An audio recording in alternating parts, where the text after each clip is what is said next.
मध्य पूर्वेतील परिस्थिती अत्यंत स्फोटक बनली आहे। इराणसोबतचा संघर्ष हा आता निर्णायक वळणावर पोहोचलाय। अमेरिका इराणमध्ये विशेष मोहीम राबवणार असल्याचं सांगण्यात येत आहे। या विशेष मोहिमेमध्ये पायदळाचा समावेश असू शकतो। आता अमेरिका इराणमध्ये अनेक आठवडे चालणाऱ्या जमिनीवरील मोहिमांची तयारी करते। यामध्ये खार्क बेट आणि होर्मुझ सामुद्रधुनीजवळील किनारी भागांवर छाप्यांचा समावेश आहे। पेंटागॉन सध्या इराणमध्ये आठवडाभर चालणाऱ्या जमिनीवरील मोहिमेची तयारी करत असल्याचं वृत्त आहे। अमेरिकन सेंट्रल कमांडने दिलेल्या माहितीनुसार अमेरिकेने या भागात 3500हून अधिक अतिरिक्त सैनिक तैनात करण्याची प्रक्रियेला वेग आलाय। अमेरिकेचे 3500 सैनिक आखातात दाखल झाले आहेत। इराण विरुद्ध आरपारच्या लढाईची तयारी सुरू असल्याच्या चर्चांना आता वेग आलाय। 20 वर्षातील सर्वात मोठा लष्करी जमाव करण्यात आलाय।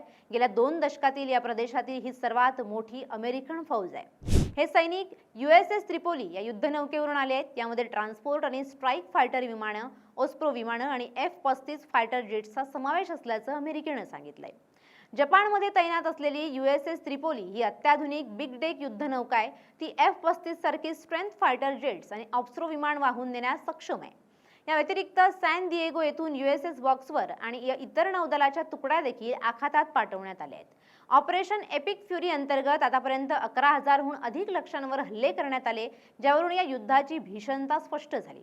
अमेरिका राबवणार असलेल्या विशेष मोहिमेमध्ये पायदळाचा समावेश असू शकतो, मात्र अध्यक्ष डोनाल्ड ट्रम्प यापैकी कोणत्या योजनेला मंजुरी देतील का हे अद्याप स्पष्ट नसल्याचं अमेरिकन अधिकाऱ्यांनी सांगितले। या मोहिमा पूर्ण स्वरूपाने आक्रमण नसतील असंही स्पष्ट करण्यात आलंय। ही आयत्या वेळेची तयारी नाही, आम्ही याचा सखोल अभ्यास केलाय, यावर युद्ध सराव झालेत। हे काही शेवटच्या क्षणी केलेलं नियोजन नसल्याचं अधिकाऱ्याने स्पष्ट केलंय। इराणचे सर्वात मोठे तेल टर्मिनल असलेल्या खार्क बेटावर ताबा मिळवण्याबाबत ट्रम्प प्रशासन चर्चा करत असल्याचं वॉशिंग्टन पोस्टने म्हटलंय। गेल्या महिन्यापासून तेहराननं होर्मुझ सामुद्रधुनी प्रभावीपणे रोखली आहे। त्यामुळे व्यापारी आणि लष्करी जहाजांना लक्ष्य करू शकणारी इराणची शस्त्र शोधून नष्ट करण्यासाठी या किनारी भागात छापे टाकले जाऊ शकतात। या मोहिमेच्या कालावधीबाबत मतमतांतरे आहेत। अमेरिकन लष्कराच्या या योजना अत्यंत व्यापक असल्याचं एका संरक्षण अधिकाऱ्याने सांगितलंय।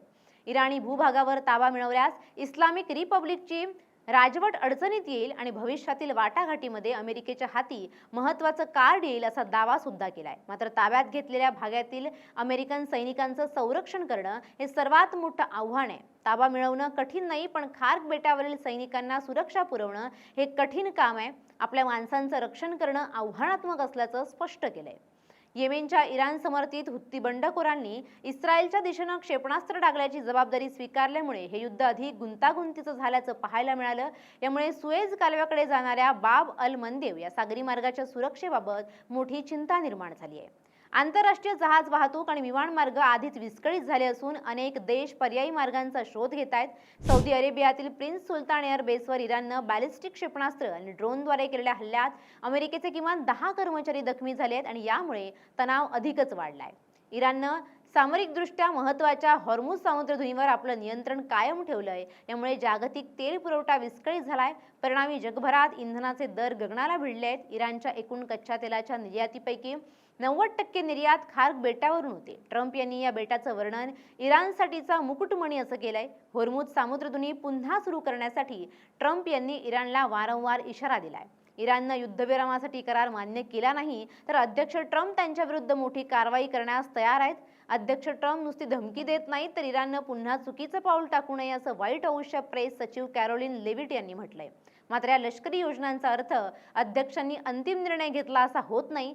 जर पुन्हा एकदा जागतिक पातळीवर युद्ध भडकलं तर त्याचे परिणाम केवळ संबंधित देशापुरते मर्यादित राहणार नाहीत, तर संपूर्ण मानवजातीला त्याची किंमत मोजावी लागेल। एक देश दुसऱ्यावर हल्ला केल्यास त्याच्या मित्र देशांचीही यात एंट्री होऊ शकते आणि त्यामुळे अनेक राष्ट्र या संघर्षात ओढली जाऊ शकतात। अशा परिस्थितीत युद्धाचं स्वरूप अधिक भयानक होऊन मोठ्या प्रमाणावर जीवितहानी आणि प्रचंड विध्वंस घडू शकतो। युद्धामुळे जागतिक अर्थव्यवस्थेवर गंभीर परिणाम होण्याची शक्यता आहे। व्यापार ठप्प होऊ शकतो, उद्योगधंदे बंद पडू शकतात आणि बेरोजगारी वाढू शकते। त्याचबरोबर तेल आणि इंधनाच्या किमती मोठ्या प्रमाणावर वाढू शकतात, ज्याचा थेट परिणाम सामान्य नागरिकांच्या दैनंदिन जीवनावर होईल। वाहतूक, वीज उत्पादन यांसारख्या क्षेत्रावरही त्याचा परिणाम जाणवेल। अन्नधान्याचा पुरवठा विस्कळीत झाल्याने अन्न टंचाई निर्माण होऊ शकते। अनेक देशांमध्ये अन्न संकट तीव्र होण्याची शक्यता आहे। युद्धग्रस्त भागातील लोकांना आपलं घरदार सोडून इतर सुरक्षित ठिकाणी स्थलांतर करावं लागू शकतं, ज्यामुळे निर्वासितांची संख्या झपाट्यानं वाढेल. याशिवाय सायबर हल्ल्यांचा धोका देखील मोठ्या प्रमाणावर वाढू शकतो. महत्त्वाच्या प्रणाली, बँका, वीज पुरवठा यंत्रणा आणि दळणवळण यंत्रणा यांच्यावर सुद्धा हल्ले होऊ शकतात. त्यामुळे दैनंदिन जीवन पूर्णपणे विस्कळीत होण्याची शक्यता आहे.